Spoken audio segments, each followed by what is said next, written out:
ఎన్నికల కోడ్ వచ్చింది కాబట్టి ఆనాడు రైతు బంధు మా ప్రభుత్వంలో ఉన్నప్పటికీ 11 సీజన్లు ఇచ్చినాం అధ్యక్ష. 12వ సీజన్ ఇవ్వకపోతే మా ఎలక్షన్ కోడ్ వచ్చింది ఆగింది. మరి మీరేమన్నారు అధ్యక్ష?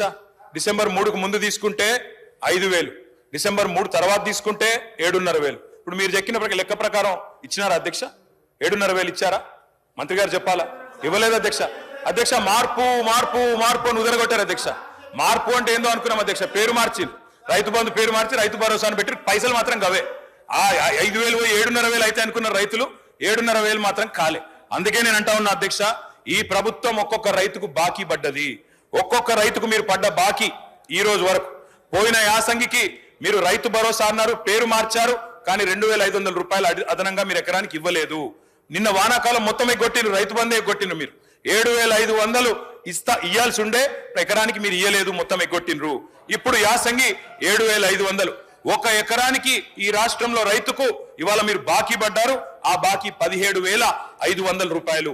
2 విడతలు రైతు భరోసాతో పాటు ఒక విడత 5,000 ఇచ్చి ఎగ్గొట్టిన 2,500 కలిపితే ఇప్పుడు నేను చెప్పిన లెక్క 17,500 అధ్యక్ష.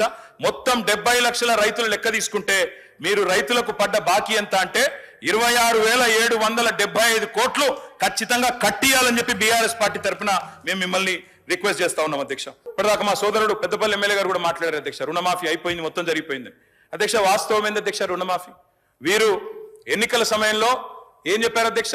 ఇప్పటిదాకా రుణాలు తెచ్చుకోవాలని ఉంటే కూడా అర్జెంట్ గా ఓన్రి తెచ్చుకోమన్నారు అధ్యక్ష. తెచ్చుకోమంటే డిసెంబర్ 9 నాడు సంతకం పెడతాం, మేము మొదటి సంతకమే దాని మీద పెడతామని చెప్పి 2023 డిసెంబర్ 9 మొదటి సంతకం అన్నారు. ఏకకాలంలో రుణమాఫీ అన్నారు, ఒకటే పెన్ స్ట్రోక్ తో చేసేస్తా అన్నారు. కానీ అధ్యక్ష జరిగింది ఏంది అధ్యక్ష? ఈరోజు ఈ రాష్ట్రంలో ఎస్ఎల్బిసి వీరు ప్రభుత్వం రాగానే డిసెంబర్ 7 ఎస్ఎల్బిసి పెట్టారు, state level bankers committee meeting పెట్టారు. State level bankers committee meeting పెడితే అధ్యక్ష అందులో బ్యాంకర్స్ చెప్పినారు మొత్తం 2 లక్షల వరకు రుణమాఫీ చేయాలి అంటే 49,500 కోట్లు కావాలని చెప్పినారు. మరి ప్రభుత్వం ముఖ్యమంత్రి గారు చెప్పినారు, బయట ఎక్కడో మాట్లాడుతూ మైక్ లో చెప్పారు, ఆ రికార్డు కూడా ఉంది, కావాలంటే ప్లే చేయమంటే చేస్తా అధ్యక్ష మీరు అనుమతిస్తే. మేము ఒక్క సంవత్సరం కడుపు కట్టుకుంటే 40,000 కట్టేస్తాం ఏమున్నది అన్నారు. మరి సంవత్సరం అయిపోయింది, 40,000 కోట్లు పత్తా లేదు అధ్యక్ష. మరి కడుపు కట్టుకున్నారా కట్టుకోలేదా ఇంకేం చేసినారో మాకు తెలియదు అధ్యక్ష, వారు చెప్పాలి.